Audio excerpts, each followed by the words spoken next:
Hello everyone. हम लोग 2025 का पेपर 2 सॉल्व कर रहे हैं इंटेलिजेंस टेस्ट का। ठीक है, जिसमें से हमारे अभी तक 55 क्वेश्चंस हो चुके हैं। आज के वीडियो में हम लोग 56 टू 75 तक ऐसे जो 20 क्वेश्चंस हमारे बचे हुए हैं वो सभी क्वेश्चंस आज हम सॉल्व करेंगे। तो देखते हैं क्वेश्चन नंबर 56। देखिए यहाँ पे क्वेश्चन नंबर 56 में क्या दिया हुआ हमें करना क्या है। इनमें से एक जो टर्म है जो इसमें ग्रुप में फिट नहीं हो रही है, मतलब एक तरह से ऑड टर्म हमें फाइंड करना है। तो क्वेश्चन नंबर 56 में देखो यहाँ पे दिया है 24। अगर हम यहाँ पे 24 को 2+4 करते हैं तो ये आ जाएगा 6। ठीक है, यहाँ पे देखो 3+4+0 अगर कर देंगे, 3+4+0 करेंगे तो ये आएगा 7। यहाँ पे अगर हम 1+3+2+8 करते हैं तो ये कितना आता है, देखो 4+2 6+8 14 आता है। और ये तो सिंगल डिजिट है। तो ये देखो ये 6 है, ये 7 है, ये 14 है और ये 4 है।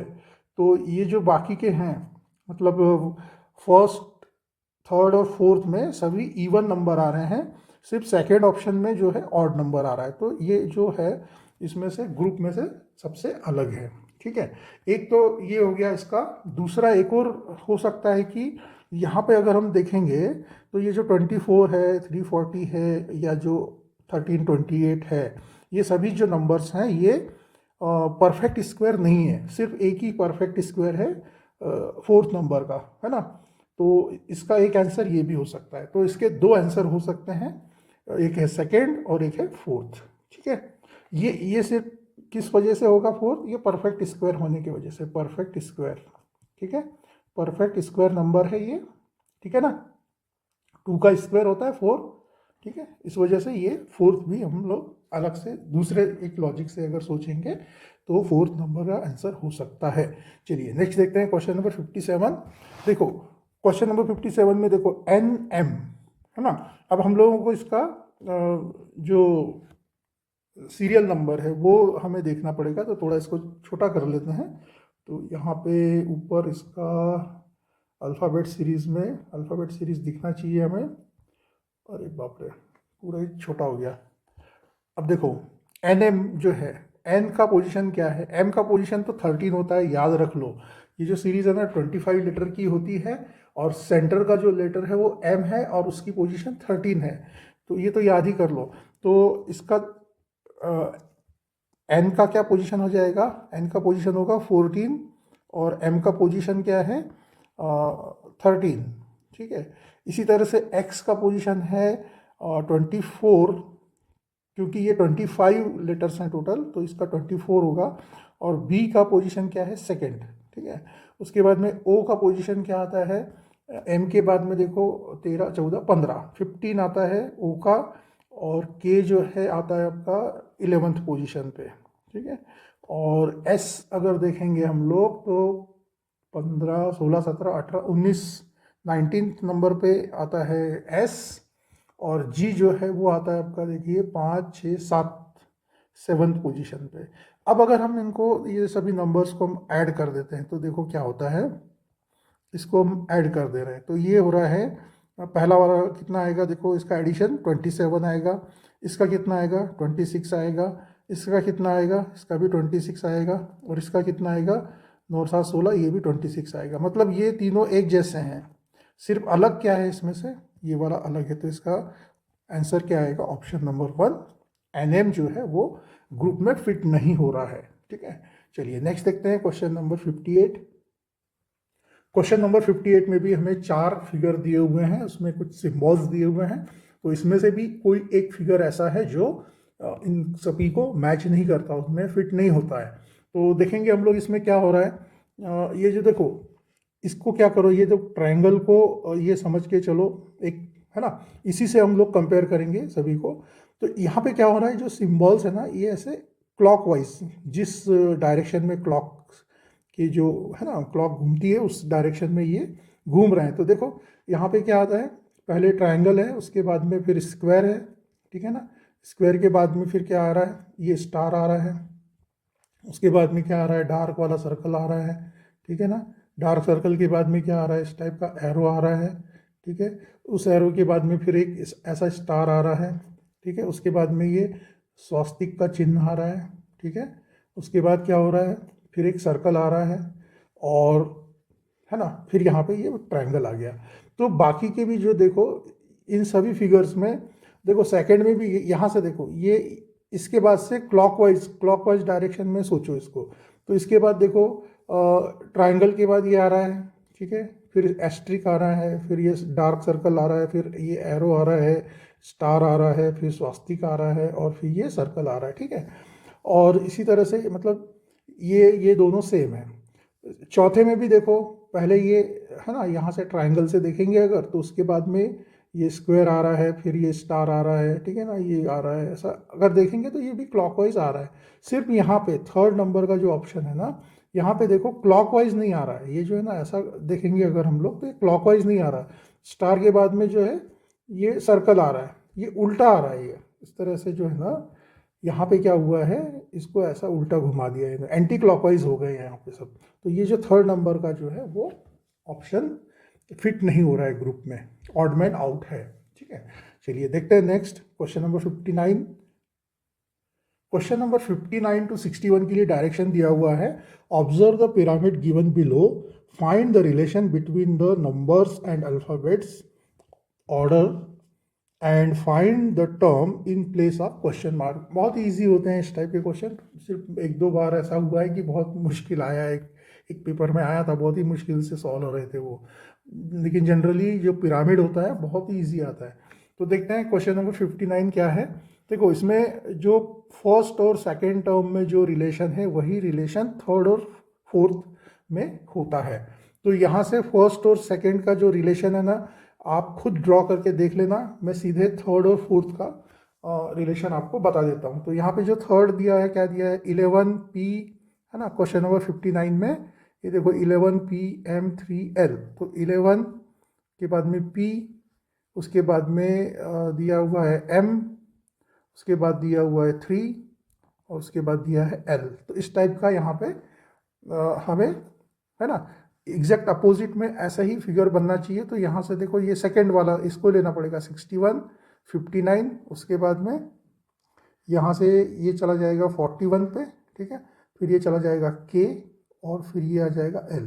तो देखो क्या आ रहा है हमारा 61, 59, 41 k, है ना, 61, 59, 61, 59, 41 k और l। तो सेकेंड नंबर का इसका आंसर आ रहा है, ठीक है। आ रहा है, देखो यहाँ पे क्लियर है, इसको कुछ ज़्यादा आपको मेरे ख्याल से समझाने की ज़्यादा ज़रूरत नहीं पड़ेगी, है ना। देखो 61 यहाँ पे, फिर उसके बाद ये जैसा यहाँ है ना वैसे ही सेम हमारा ये आना चाहिए। उसके बाद ये यहाँ से एक लेटर इसको छोड़ के, इसको ना यहाँ से बीच में से ये यहाँ चला गया, है ना। उसके बाद में ये के आ गया, और ये लास्ट वाला एल पे आ गया। तो 61, 59, 41 के और एल, ये इसका आंसर होगा। क्वेश्चन नंबर 60 देखिए, इसको थोड़ा इरेज करना पड़ेगा हमें, है ना, क्योंकि ये ओवरलैप हो जाएगा ना दूसरे क्वेश्चन पे। तो अभी देखिए यहाँ पे क्या दिया हुआ है, RMLJ, है ना, क्वेश्चन नंबर 60 में। तो R कहाँ दिया है, देखो R के बाद में M, उसके बाद में L, ये L, और ये फिर ये J, इस टाइप का यहाँ पे दिया हुआ है। तो हमें क्या करना पड़ेगा, यहाँ से देखो सेम ये जो है ना, ये इस अपोजिट में ये यहाँ से ये तिरछा ये इसको पकड़ेगा 41 को, है ना। फिर ये जाएगा 41 से ये कहाँ चला जाएगा, यहाँ से ऊपर, तो ये सीधा ये इसको चला जाएगा, और ये वाला ये यहाँ पे आ जाएगा। मतलब 1941, और ये सीधा ये L, 1941 L, और ये नीचे क्या है, J, है ना। तो यहाँ पे क्या आ जाएगा, देखो 1941, 1941 L और J। तो इसमें कौन सा आ रहा है ऑप्शन देखेंगे, ये देखिए 1941 L और J फोर्थ नंबर का इसका आंसर आएगा, ठीक है। चलिए नेक्स्ट देखते हैं क्वेश्चन नंबर 61। इसको फिर से इरेज करना पड़ेगा। देखिए यहाँ पे क्या दिया हुआ है हमें, 5N और P। तो 5N और P, ठीक है। इसी तरह से यहाँ पे देखो ये आता है 41C और 59, है ना, 41C और 59 इसका ये आंसर आ गया। लेकिन यहाँ पे हमें सिलेक्ट 2 करेक्ट अल्टरनेटिव्स बोला है, तो इसका जैसा ये भी हो सकता है और ये भी हो सकता है, ठीक है। तो यहाँ पे देखेंगे तो 41, 47 और ये C दिया हुआ है, तो ये तो नहीं होगा। तो फिर J37 और J37 और G इसका 4th नंबर भी एक आंसर होगा, ठीक है। चलिए, हो गया। ये बहुत इजी है, इसको कुछ ज़्यादा वो करने की ज़रूरत नहीं है, ठीक है। ये वाला है ना, समझ गया होगा आपको, ये नहीं आ रहा है, ये 2 इसके आंसर आ रहे हैं, एग्जैक्ट उसके जैसे ही फिगर है, मैच होती है, सिमिलरिटी रहती है उसमें, ठीक है। चलिए नेक्स्ट देखते हैं क्वेश्चन नंबर 62। क्वेश्चन नंबर 62 और 63 के लिए डायरेक्शन दिया हुआ है, identify the correct mirror image of the question figure from the alternatives given. ये बहुत बार, ये मतलब बहुत बार क्या, हर बार ही मिरर इमेज के 2 क्वेश्चन और वाटर इमेज के 2 क्वेश्चन फिक्स हैं, तो इसकी तो प्रैक्टिस आपको हमेशा बोल रहा हूँ कि आपको करना ही पड़ेगा। और इतनी प्रैक्टिस कर लो वाटर इमेज और मिरर इमेज की कि हमारा ये 4 क्वेश्चन तो फिक्स हमसे आना ही चाहिए, ठीक है ना। तो देखो, इसमें जब भी मिरर इमेज होता है तो हॉरिजेंटली ये होता है, नहीं सॉरी, वर्टिकली फ्लिप होता है मिरर इमेज में, और जब ये होता है आपका वाटर इमेज तो उसमें हॉरिजेंटली फ्लिप होता है, ठीक है ना। तो यहाँ पे देखो वर्टिकली फ्लिप हो रहा है, तो ये जो है हमेशा मिरर में जो इधर वाला पोजीशन है, इधर वाला जो पोर्शन होता है वो पहले आता है, ठीक है, और इधर वाला इधर लास्ट में आता है। तो यहाँ पे देखो, और ये जो है सब नंबर उल्टे दिखते हैं, तो ये वाला पहला ही इसमें, ये देखो ये उल्टा बराबर दिख रहा है सब, इसी टाइप से ये आएगा, तो इसका फर्स्ट ही इसका आंसर है। तो अब ये जो है ना, ये सब कुछ आपके इमेजिनेशन पे ही डिपेंड है, आप इसको किस तरह से करते हैं, कि इसमें दूसरा कुछ ऐसा बहुत कुछ लॉजिक नहीं है, ये सिर्फ इमेजिन करना है ना। अब आपके ऊपर है वो कितना आप प्रैक्टिस करते हैं, कितना उसको ठीक से इमेजिन कर पाते हैं, उस हिसाब से आपका आंसर आप सही या गलत होगा आपका, ठीक है। इसी तरह देखो क्वेश्चन नंबर 63 में भी यहाँ पे क्या हो रहा है, देखो ये वाला जो पोर्शन है ना वो इधर आएगा, इस तरफ आएगा, आ तो रहा है यहाँ पे, लेकिन यहाँ पे एक लाइन एक्स्ट्रा खींची हुई है, तो ये नहीं होगा, ठीक है। ये यहाँ ये डार्क नहीं है, ये वाला डार्क वाला पोर्शन आएगा यहाँ पे, तो ये भी नहीं आएगा, और ये तो उल्टा हो गया, इस तरह का तो वाटर इमेज में होता है, ये जो होता है ये वाटर इमेज में होगा, तो ये तो होगा ही नहीं। तो ये 3 ऑप्शन तो बिल्कुल नहीं है, तो ऑब्वियसली इसका 4th नंबर का ऑप्शन होगा, जो कि पूरी तरह से मैच हो रहा है, यहाँ पे डार्क आ रहा है ना, सब कुछ देख लो, आप मैच करके देख लो, पूरा परफेक्ट है, यही वाला आंसर है इसका, ऑप्शन नंबर 4। चलिए देखते हैं क्वेश्चन नंबर 64। क्वेश्चन नंबर 64 और 65 के लिए डायरेक्शन दिया हुआ है, देखो, find the correct Venn diagram for the units in the questions given below. तो क्वेश्चन नंबर 64 और 65 में जो यूनिट्स दिए हुए हैं उस हिसाब से कौन सा वेन डायग्राम सूट करेगा उसको, तो देखेंगे। तो क्वेश्चन नंबर 64 में देखिए, गोवा, त्रिपुरा और इंडिया। तो इंडिया क्या है, इंडिया जो है ना, पूरा कंट्री है, और ये स्टेट हैं जो उसके दोनों, है ना, इंडिया के अंदर है। तो हम लोग ऐसा कर सकते हैं कि ये जो बड़ा सर्कल है वो इंडिया है ना, ये जो बड़ा सर्कल है ये पूरा इंडिया है, और उसके अंदर में ये गोवा है और ये त्रिपुरा है। तो इसके लिए बी जो डायग्राम है, वेन डायग्राम, वो परफेक्ट है क्वेश्चन नंबर 64 के लिए, तो इसका आंसर आता है सेकंड बी। उसके बाद क्वेश्चन नंबर 65 देखिए, पैरासाइट, मशरूम्स और एल्गी। तो यहाँ पे क्या होता है, जो मशरूम है वो पैरासाइट होते हैं, लेकिन एल्गी जो है वो पैरासाइट नहीं होते हैं, ठीक है ना। एल्गी पैरासाइट नहीं होते, मतलब एल्गी अलग से आएगा, ये जो मशरूम है ये पैरासाइट के ग्रुप में आएगा, लेकिन एल्गी अलग रहेगा। तो इसके लिए समझ लीजिए कि ये पैरासाइट है, और उसके अंदर में ये मशरूम आएगा, और एल्गी अलग से आएगा, है ना। तो इसके लिए जो सी नंबर का जो है ना वेन डायग्राम है वो परफेक्ट है, तो इसका आंसर आता है ऑप्शन नंबर 4, ठीक है। मेरे ख्याल से समझ गया होगा आपको कि कहना क्या चाह रहा है इस क्वेश्चन में, और आंसर किस तरह से दिया है हमने, ठीक है। चलिए देखते हैं नेक्स्ट क्वेश्चन नंबर 66।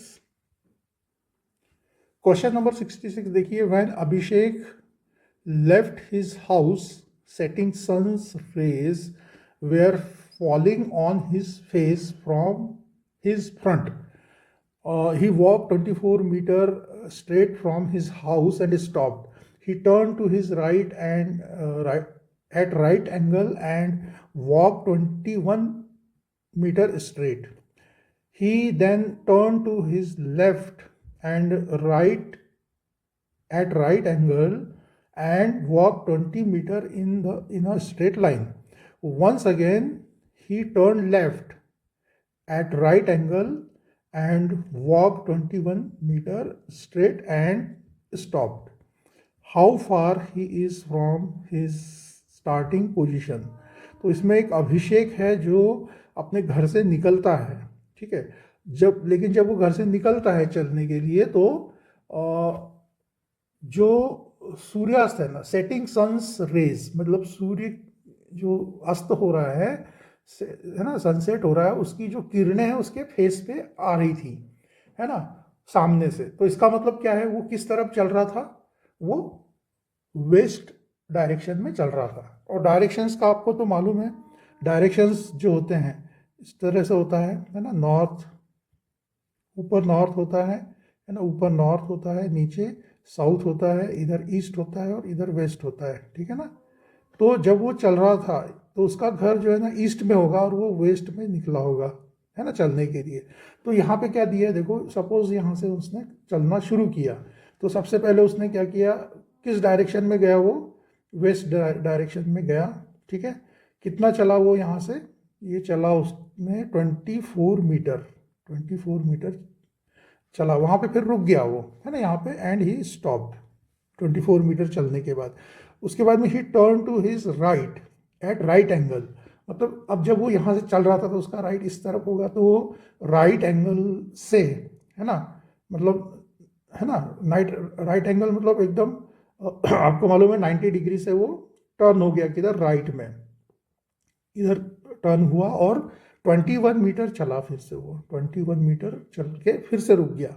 फिर उसने क्या किया, he then turn to his left, अब यहाँ से लेफ्ट है ना इधर आ जाएगा, तो फिर से वो लेफ्ट में टर्न हो गया राइट एंगल में, यानी 90 डिग्री से वो टर्न हो गया और फिर वो 20 मीटर तक चला, यहाँ से यहाँ तक सपोज ये 20 मीटर है, ठीक है। उसके बाद फिर क्या हुआ, वंस अगेन ही टर्न लेफ्ट, फिर से वो लेफ्ट में टर्न हुआ at right angle and walk 21 metre, यहाँ से फिर से वो लेफ्ट में टर्न हुआ और वो 21 मीटर तक चला, ठीक है। तो ये 21 मीटर आएगा और यहाँ पे फिर बाद में एंड स्टॉप्ड, और यहाँ पे वो रुक गया, ठीक है। वो चलना शुरू कहाँ से किया था उसने, यहाँ से शुरू किया था, ठीक है। ये सपोज ए पॉइंट है, यहाँ से चलना शुरू किया और पहले वो वेस्ट डायरेक्शन में गया 24 मीटर, फिर वो उसने राइट टर्न ले लिया और 21 मीटर चला। उसके बाद में फिर से वो उसने लेफ़्ट टर्न लिया और 20 मीटर चला, फिर लेफ़्ट टर्न लेके वो फिर यहाँ पे 21 मीटर चला, तो वो यहाँ पे आ गया, ये सपोज ये पॉइंट बी पे आ गया। तो आप देखो यहाँ से यहाँ तक, पॉइंट ए से देखिए पॉइंट बी तक का डिस्टेंस कितना होगा, तो ये डिस्टेंस देखेंगे आप, ये वाला जो डिस्टेंस है डॉट से देखेंगे तो ये 20 मीटर होता है, मतलब ये 20 मीटर है।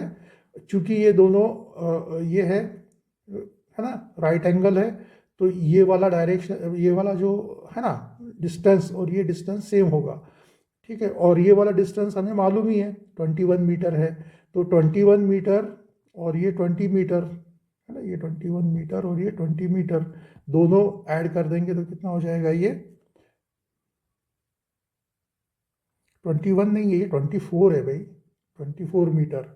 ये वाला 21 मीटर में कर रहा हूँ, ये 24 मीटर है और ये 20 मीटर है, ये 24 है, तो ये 44 मीटर हो जाएगा, ठीक है। यहाँ ये वाला डायरेक्शन 24 मीटर है ना, इसको इसको कहाँ पकड़ना है हम लोग, इससे कोई मतलब नहीं है। तो ये 20 मीटर और ये 24 मीटर दोनों मिला के हो जाता है 44 मीटर। तो इसका आंसर आ रहा है ऑप्शन नंबर 1, ठीक है। इजी है, बहुत इजी है। चलिए देखते हैं next question number 67। Question number 67 देखिए, how many 4 lettered words are more और less than 3 lettered words in the following sentences. तो इसमें एक सेंटेंस दिए हुए हैं, दो शायद, हाँ 2-3 सेंटेंस दिए हुए हैं। तो उसमें हमें क्या ढूंढना है कि 4 लेटर वाले वर्ड जो है वो 3 लेटर वाले वर्ड से कितने कम या ज़्यादा हैं। तो हम लोग देखेंगे यहाँ पे 4 लेटर वाले वर्ड्स कौन कौन से हैं। तो पहला तो ये देखो, ये आ जाएगा 4 लेटर वाला वर्ड। उसके बाद में ये आएगा 4 लेटर वाला वर्ड, ये है 4 लेटर। उसके बाद ये है 4 लेटर, ये भी 4 लेटर, और ये है 4 लेटर। उसके बाद ये है 4 लेटर। उसके बाद ये है 4 और ये है 4। उसके बाद तो नहीं है। तो 4 लेटर वाले टोटल कितने वर्ड्स हो गए देखो, 1 2 3 4 5 6 7 8 9। 9 लेटर जो है वो आपके 4 लेटर वाले हैं। उसके बाद में अभी हम लोग इसका थोड़ा सा कलर चेंज करके इसको काउंट करेंगे 3 लेटर वाले। तो 3 लेटर वाले देखो कौन कौन से हैं, ये 3 वाला है, ठीक है। उसके बाद आएगा देखो, ये आएगा 3 लेटर, ठीक है। उसके बाद ये है 3 लेटर। उसके बाद ये है 3 लेटर, और ये है 3 लेटर।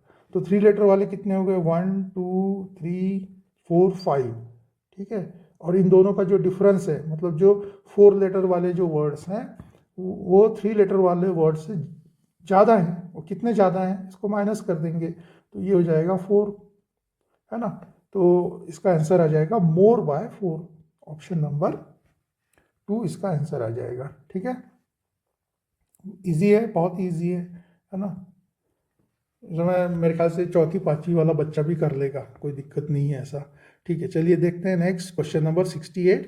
तो यही नीचे ही दिया हुआ, देखो यहाँ पे क्या दिया है क्वेश्चन नंबर 68 में, education is the passport to the future, for tomorrow belongs to those who prepare for it today.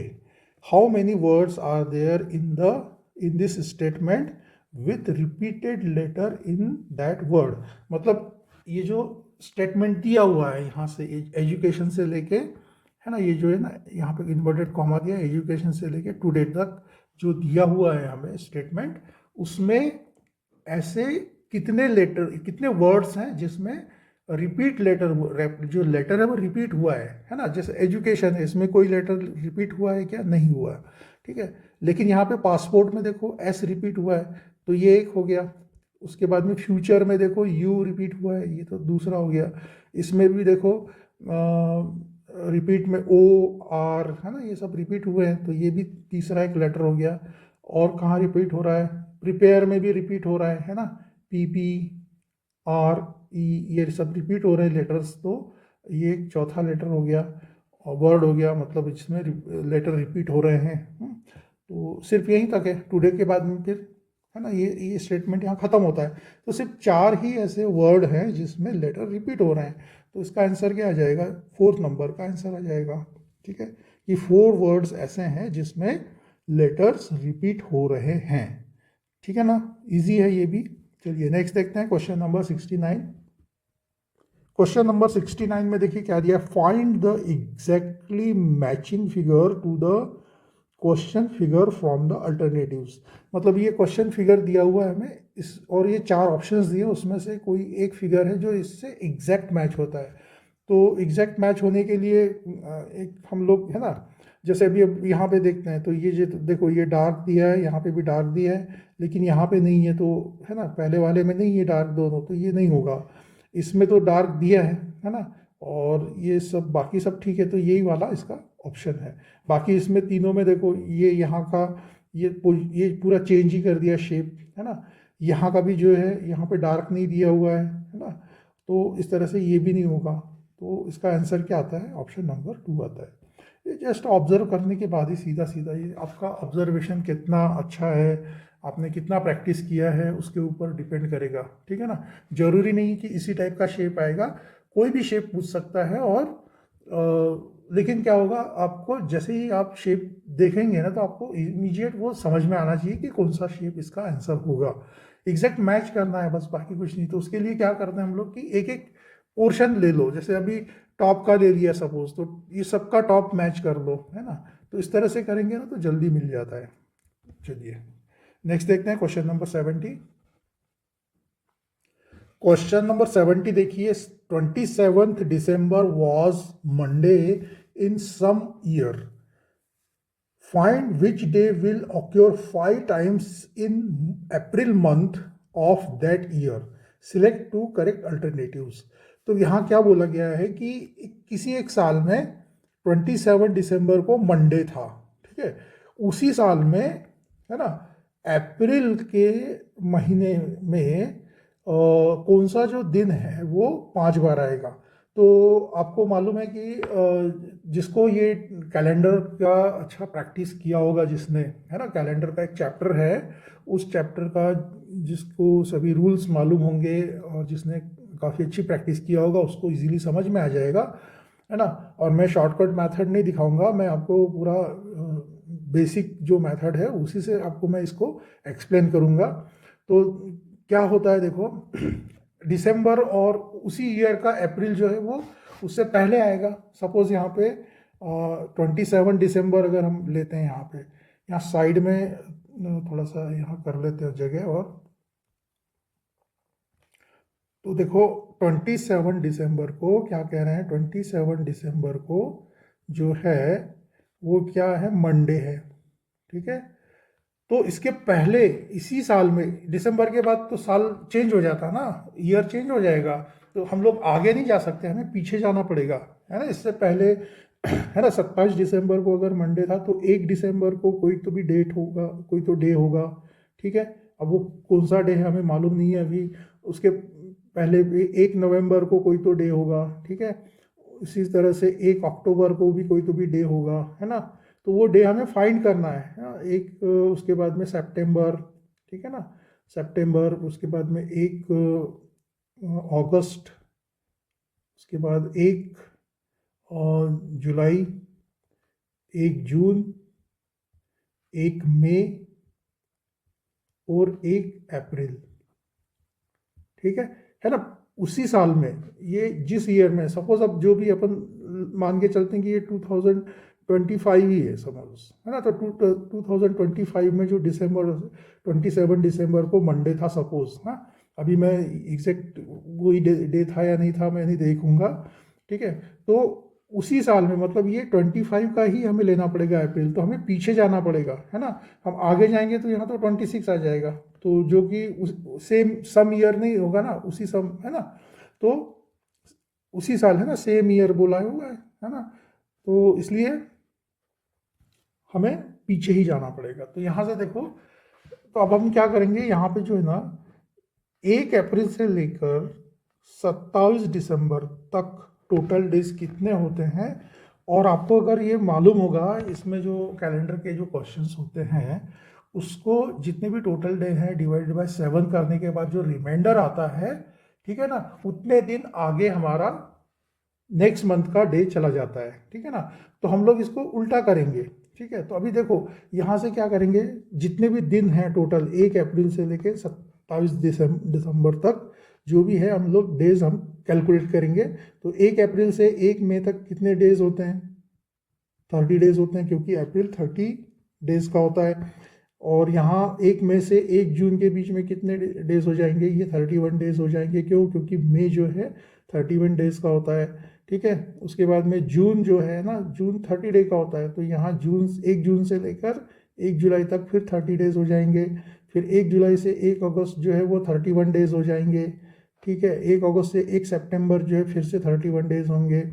1 September to October 30 days होंगे। उसके बाद 1 अक्टूबर से 1 नवंबर 31 डेज होंगे। 1 नवंबर से 1 दिसंबर 30 डेज होंगे। और 1 दिसंबर से 27 दिसंबर तक ये 27 डेज होंगे। अगर ये सारे डेज हम लोग ऐड कर लेते हैं तो कितना आता है टोटल इनका सबका, देखो ये 1 2 3 4 5 6 7 8, है ना, 8 3 जार 24, यानी 240 आ जाएगा। और यहाँ पे देखो ये 1 2 3 और 4 दिन, है ना, एक एक हमने अभी इसको 30 दिन पकड़ा है, और इसमें से 31 वाले 4 महीने आते हैं, और तो उसमें ये 4 दिन और जुड़ जाएंगे, और दिसंबर के 27 डेज, यानी ये सब टोटल अगर करते हैं हम लोग इसका, तो कितना आता है देखो, 11 और ये 6 7 271 डेज आते हैं टोटल, 271 डेज आते हैं। अगर इसको हम लोग 7 से डिवाइड करते हैं, तो ये देखो 7, इसको थोड़ा नीचे ले लूँ, 271 को अगर हम 7 से डिवाइड करेंगे तो कितना हो जाएगा, 7 चौक 28 तो नहीं कर सकते, तो 7 तिया 21, तो यहाँ पे आ जाएगा 6 और ये आ जाएगा 1, और 7 8 56, है ना, 56, 7 8 56, तो 11 में से 6 चले जाएंगे 5। तो ये जो 5 आया रिमाइंडर, इसका मतलब क्या है, इसका मतलब ये है कि यहाँ पे जो भी दिन होगा, है ना, जो भी डे होगा 1 अप्रैल को, उसके बाद में जो 27 दिसंबर को जो डे है वो 5वां दिन होगा, है ना। जो मंडे जो है वो क्या होगा, 5th डे होगा, ठीक है। तो उससे पहले 1 अप्रैल को कौन सा डे रहेगा, तो उससे पहले 4th वाला कौन सा रहेगा, संडे रहेगा। उससे पहले जो 3rd डे है वो कौन सा रहेगा, सैटरडे रहेगा। उससे पहले जो 2nd है वो कौन सा रहेगा, फ्राइडे रहेगा, ठीक है। और जो 1st है वो कौन सा रहेगा, थर्सडे। मतलब 1 अप्रैल को कौन सा डे था, थर्सडे था। तो जिसको ये समझ में आ गया वो सब ठीक से कर लेगा। तो ये इस दिन था थर्सडे, ठीक है, 1 अप्रैल को थर्सडे था। और जब भी 30 दिन का महीना होता है और 1 और 2 तारीख को जो डे होता है वही डे 5 बार उस मंथ में आता है। तो 1 अप्रैल को थर्सडे है, तो 2 अप्रैल को कितना रहेगा, 1 अप्रैल को जो था थर्सडे था, 1 अप्रैल को थर्सडे था, और 2 अप्रैल को कितना रहेगा, क्या रहेगा, डे फ्राइडे रहेगा। तो थर्सडे और फ्राइडे 2 ऐसे डेज हैं जो उस मंथ में 5 टाइम्स आएंगे। तो इसका आंसर आता है 3rd और 2nd और 3rd, ठीक है, फ्राइडे और थर्सडे। तो इस तरह से ये क्वेश्चन को सॉल्व करना है। तो आप थोड़ा अगर नहीं कैलेंडर के बारे में उतना मालूम तो वो चैप्टर को एक बार रिवाइज कर लो, तो ये जो मैंने समझाया है तो ये शायद आपको समझ में आ जाएगा ठीक से। चलिए देखते हैं next question number 71। Question number 71 देखिए, फ्रॉम द लेटर्स, ये लेटर दिए हुए हैं VNITONMEREN, form a meaningful word, find the letter adjacent to the left of the middle letter of that meaningful word. तो ये जो लेटर्स हमें दिए हुए हैं ना, इससे जो मीनिंगफुल वर्ड बन रहा है वो बन रहा है, देखो, एनवायरमेंट, एनवायरमेंट। और इसमें टोटल कितने लेटर्स हैं, 11 लेटर्स हैं। तो सेंटर वाला कौन सा हो जाएगा, ये हो जाएगा ओ, है ना, इधर 5 और इधर 5, सेंटर वाला हो गया ओ। और हमें क्या बताना है कि find the letter adjacent to the left of the middle letter. तो मिडिल लेटर के लेफ्ट में कौन सा है, आर है। तो इसका आंसर आ जाएगा ऑप्शन नंबर 1, है ना। ये दिख रहा है आर, मिडिल है ओ, उसके एडजेसेंट यानी लगा हुआ, उससे चिपका हुआ कौन सा लेटर है, लेफ्ट साइड में आर है।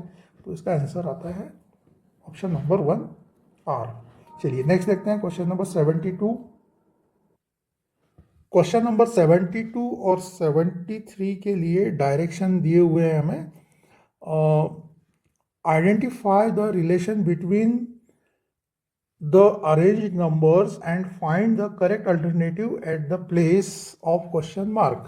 तो यहाँ पे जो नंबर्स दिए हुए हैं उनमें हमें कुछ रिलेशन फाइंड करना है, और वही रिलेशन जो है फाइंड करके क्वेश्चन मार्क की जगह क्या नंबर आएगा वो हमें बताना है। तो क्वेश्चन नंबर 72 देखिए, यहाँ पे क्या किया है इन्होंने, इसमें 5 का कर दिया है क्यूब। तो 5 का क्यूब करेंगे तो कितना आ जाएगा भाई, जो 25 पंचे 125, है ना, 125 आ जाएगा। और उसमें जो 3 है उसका स्क्वायर ले लिया है, तो 3 का स्क्वायर कितना आता है, 9, और इसको माइनस कर दिया तो ये आ जाएगा 116, ठीक है। तो इसी तरह से यहाँ पे भी देखो, यहाँ सेकंड वाले में तो हमें नंबर फाइंड करना है। पहले थर्ड वाला चेक कर लेंगे कि यही लॉजिक यहाँ पे अप्लाई हो रहा है क्या। तो 7 का हम लोग क्यूब ले लेंगे, तो 7 का क्यूब क्या होता है, 343, ठीक है। आपको कुछ नंबर्स के स्क्वायर और उसके क्यूब याद करना पड़ेगा, ठीक है। और 9 का स्क्वायर क्या होता है, 9 का स्क्वायर होता है 81। अब इसमें से हमें माइनस करना है, तो 3 - 1 करेंगे आ जाएगा 2। 14 माइनस 8 करेंगे आएगा कितना आएगा 6, और ये 1 हो जाएगा तो ये 262 ये आ रहा है नंबर। ठीक है, इसी तरह से हमें इसका करना है सेकंड नंबर। तो इसका भी हम लोग क्या करेंगे, 6 का क्यूब करेंगे, है ना। तो 6 का क्यूब कितना आ जाएगा, और 216 है ना, 216 होता है। 6 का क्यूब और 8 का स्क्वायर कर देंगे तो 8 का स्क्वायर होता है आपका 64, और इसको अगर हम माइनस करते हैं तो देखो 6 में से 4 जाएंगे 2, और 11 में से 6 जाएगा है ना 5, और ये 1 रह जाएगा। तो 152 जो है यहाँ पे क्वेश्चन मार्क की जगह क्या आ जाएगा 152। इसका आंसर क्या आ रहा है, ऑप्शन नंबर 4। चलिए नेक्स्ट देखते हैं क्वेश्चन नंबर 73, नीचे ही दिया हुआ है। इसमें क्या किया है इन्होंने, हाँ, पहला इन्होंने क्या किया, इन तीनों नंबर का जो वर्टेक्स पे नंबर्स दिए हुए ना, इसको पहले मल्टीप्लाई कर दिया। तो 8 इंटू 5 इंटू 7, तो ये कितना आ जाएगा 8×40 सत्ते 280। ठीक है, और उसके बाद में क्या किया, इनको ऐड कर दिया है, मतलब 8 + 5 + 7, तो ये कितना आ जाएगा 8 5 13 और 7 20 आ जाएगा। तो ये दोनों को अगर ऐड कर देते हैं तो ये 300 आ रहा है बीच में। इसी तरह देखो सेकंड वाले में भी इन्होंने क्या किया है, 2 इंटू 3 इंटू 2 इंटू 3 इंटू 6 किया है। ठीक है, वो कितना आ गया 2 दिया 6 6 6 6 36 आ गया। उसके बाद में 2 + 3 + 6, इसको करेंगे तो ये 3 2 5 और 6 11, इसको अगर हम ऐड करते हैं तो ये आ जाता है 47 आ रहा है। ठीक है, तो सेम यही लॉजिक यहाँ पे करना है हमें थर्ड में। तो क्या करना पड़ेगा हमें, 1 इंटू 4 इंटू 9, इसको मल्टीप्लाई करना है, और 1 + 4 + 9 करना है, ऐड कर देना है। तो ये तो 1 चौक 4 और 4 9 36। ठीक है, और इसको ऐड करेंगे तो 5 और 9 14, और इसको अगर हम ऐड करते हैं तो 6 और 4 10, 3 और 1 4 और 1 5, 50। तो हमारा ऑप्शन नंबर सेकंड में दिया हुआ है, तो इसका आंसर आ जाएगा ऑप्शन नंबर 2 50। बहुत इजी है। चलो देखते हैं next question number 74। Question number 74 देखिए, if the above given letter series is reversed then which letter will be immediately to the right of the 17th letter from the end। तो जो ऊपर alphabet series दी हुई है उसको reverse करना है। Reverse करना है मतलब देखो, इसको छोटा कर लेते हैं थोड़ा सा, तो आपको समझने में आसान हो जाएगा। तो इसको क्या करना है, रिवर्स करना है ना। क्वेश्चन नंबर 74 कर रहे हैं हम लोग। तो इसको क्या कर देना है, यहाँ पे एक y की जगह a लिखना है, ये b, ये c, d, e, ठीक है, f, उसके बाद यहाँ पे थोड़ा लिखते नहीं आ रहा ठीक से मुझे, g, h, i और j, उसके बाद में k, l, m, n, o। हालांकि ये सब पूरा लिखने की ज़रूरत नहीं है। अब जो जिनका अच्छा प्रैक्टिस होगा ना उनको मालूम होगा कि जो एम होता है ना वो सेंटर में है। आप इधर से लिखो या इधर से लिखो, सेंटर में ही आता है वो, है ना। एम एन ओ हो गया, फिर बाद में P Q R S T, ठीक है, U V W X Y. ठीक है, तो अब यहाँ पे देखो उसमें क्वेश्चन में क्या पूछा गया है हमें कि हमने इस सीरीज को उल्टा कर दिया है ना। ए बी सी डी इधर लेफ्ट से लिखा हुआ है तो यहाँ से हमने उसको राइट से लिख लिया है। तो 17 नंबर पे कौन सा होगा, ये तो 13 नंबर पे ही रहेगा। आप सीधा लिखो उल्टा लिखो कुछ भी लिखो, ये 13 है, ये 14 15 16 17। तो 17 नंबर पे क्या है, क्यू है। ये क्या है, क्यू है 17 नंबर पे। तो यहाँ पे क्या बोला है कि which letter will be immediately to the right of 17 letter from end, मतलब यहाँ से, ये एंड है या इसको ये राइट साइड बोलते हैं हम लोग, ये लेफ्ट साइड है। तो एंड से हमें 17वां नंबर का जो लेटर है ना, तो उसके राइट में कौन सा लेटर है, तो कौन सा लेटर आएगा इसके राइट में, पी आएगा, है ना। राइट साइड में हम लोग, राइट साइड यही होगा ना, तो इसका पी आता है। तो इसका आंसर क्या आ रहा है, ऑप्शन नंबर 1 आएगा इसका आंसर। ठीक है, ये थोड़ा आपको अच्छा नहीं दिख रहा होगा, क्योंकि यहाँ पे ना वो उसका जो राइटिंग एरिया है वो ख़त्म हो जाता है, तो ठीक से लिखते नहीं आया मुझे। लेकिन आप इसी तरह से आप सॉल्व करके देखिए उसको, ठीक है। चलिए नेक्स्ट देखते हैं, क्वेश्चन नंबर 75। क्वेश्चन नंबर 75 देखिए, in the above letter series if first third and fifth group letters are placed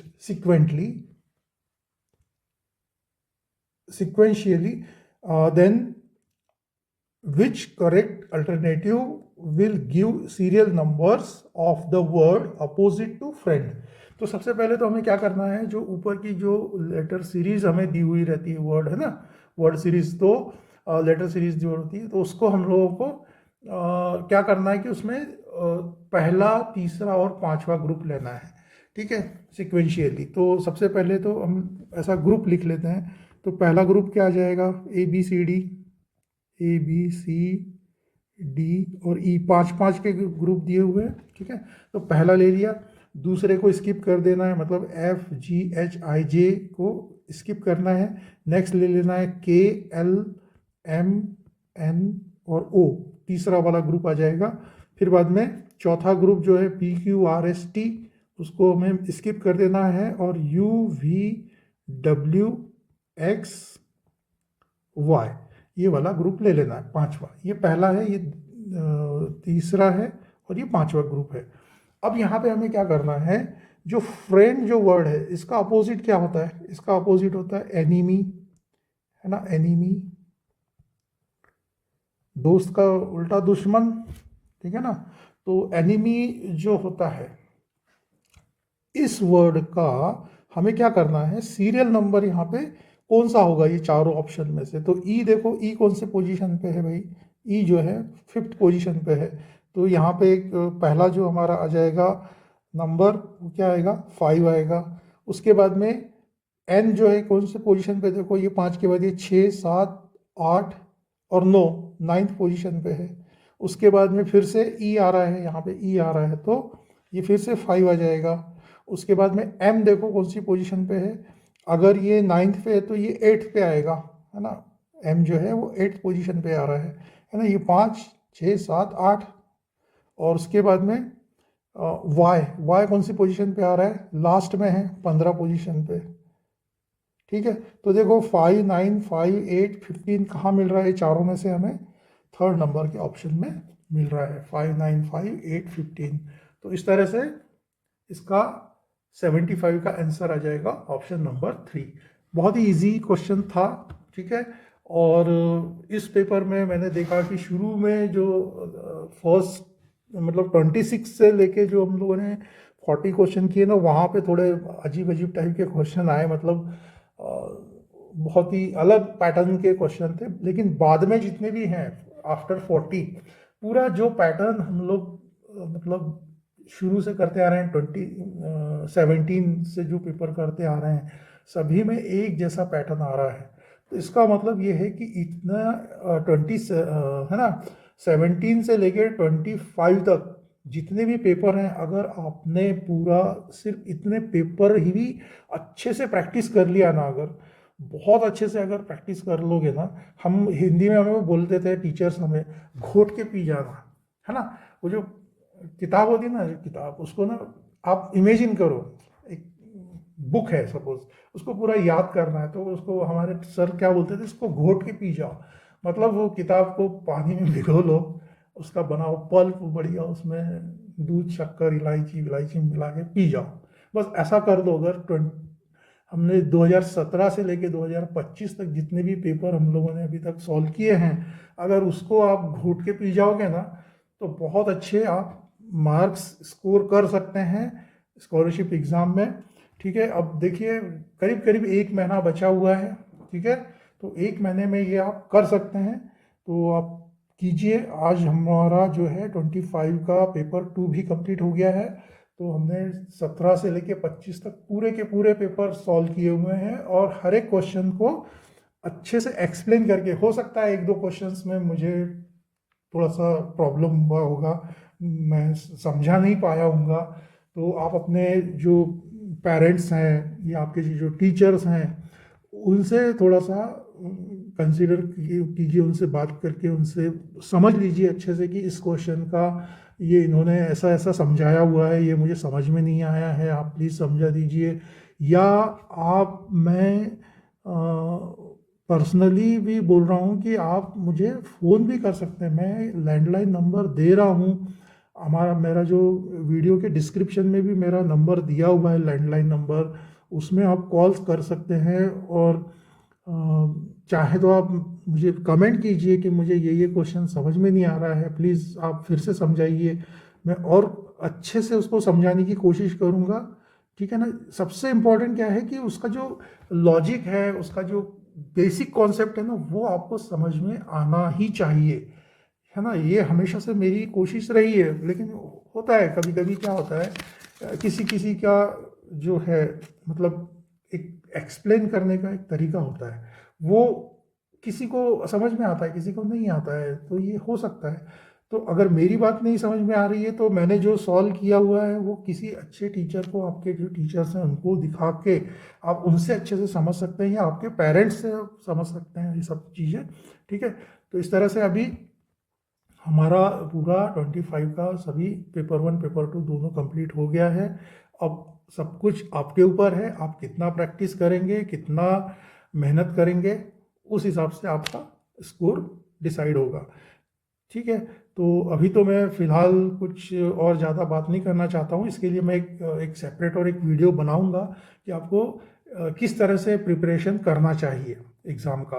तो उसके लिए एक मैं सेपरेट वीडियो 1-2-4 दिन में ही मैं बनाकर उसमें अपलोड करूँगा। तो प्लीज़ वो वाला वीडियो अच्छे से देख लेना और अभी से लग जाओ, अभी से, आज से ही इसका प्रैक्टिस करना शुरू कर दीजिए। आप आराम से हो जाएगा।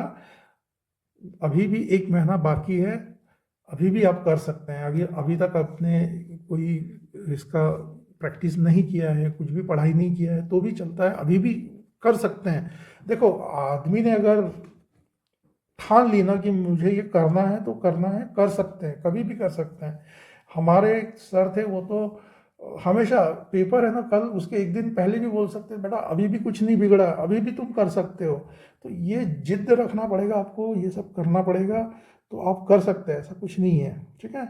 लेकिन कभी भी एक मेरी बात ध्यान में रखिए, किसी भी एग्ज़ाम में, कोई भी एग्ज़ाम हो, सिर्फ यही वाली एग्ज़ाम नहीं, जो भी एग्ज़ाम आप होती है ना, एक दिन पहले कभी भी उसका प्रिपरेशन नहीं करना चाहिए। जो भी प्रिपरेशन करना है कम से कम 1 महीना पहले तो करो। वैसे तो साल भर करना चाहिए। मतलब जो अच्छे जो होते हैं, जो देखो, एग्ज़ाम बहुत लोग देते हैं, लेकिन उसमें से कुछ ही लोग होते हैं जो बहुत अच्छा परफॉर्म करते हैं, जो टॉप करते हैं। तो वो टॉप क्यों करते हैं? क्योंकि वो लोग बहुत पहले से ही उन्होंने फोकस रहते हैं, उनका एम होता है कि मुझे ये एग्ज़ाम को क्रैक करना है, और उसकी तैयारी वो सालों से करते हैं, कई सालों से।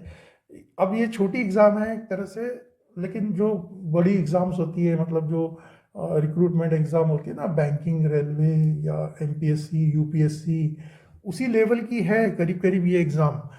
तो उसकी जो प्रिपरेशन है, जो टॉपर्स होते हैं ना, वो 2-2, 4-4, 5-5 साल पहले से करते हैं। अब भी जस्ट मैंने 2-4 दिन पहले एक इंटरव्यू देखा था यूट्यूब पे। एक दीदी बोलना चाहिए, उन्होंने क्या किया, वो 6th स्टैंडर्ड में थी तब से उन्होंने टारगेट किया था कि मुझे यूपीएससी एग्ज़ाम क्लियर करना है। वो तब से प्रिपरेशन कर रही है। सोचो, 6th स्टैंडर्ड में। हाँ, हम लोग तो कोई सोचता भी नहीं है, लेकिन वो 6वीं क्लास से उसने वो दीदी ने शुरू कर दिया। किसका प्रिपरेशन? यूपीएससी का। और वो यूपीएससी में बहुत अच्छा रैंक लेके, है ना, ऑफिसर बन गई है। तो इस तरह से करना पड़ता है। तो इसलिए एक दिन पहले करने से कुछ नहीं होगा। अगर आपने एक दिन पहले तक अगर पढ़ाई नहीं की तो उस दिन भी मत करो, फिर तो छोड़ दो, आराम से जाओ, जितना आएगा उतना सॉल्व करो, बाकी छोड़ छाड़ के आ जाओ। ठीक है। एटलीस्ट 1 महीना पहले से तो एग्ज़ाम की, किसी भी एग्ज़ाम की 1 महीना पहले से तो तैयारी करना चाहिए अच्छे से। ठीक है। तो अभी भी आपके पास टाइम है, आप अच्छे से कर सकते हैं। और मैं तो ज़्यादा कुछ नहीं कर सकता, थोड़ा सा आपको दे सकता हूँ, मैं अपनी शुभकामनाएं आपको दे सकता हूँ। तो मेरी शुभकामनाएं आपके साथ हैं। मेहनत आपको ही करना है। तो चलिए, बहुत बहुत शुभकामना आपको आपकी एग्ज़ाम के लिए। मिलते हैं नेक्स्ट वीडियो में। धन्यवाद।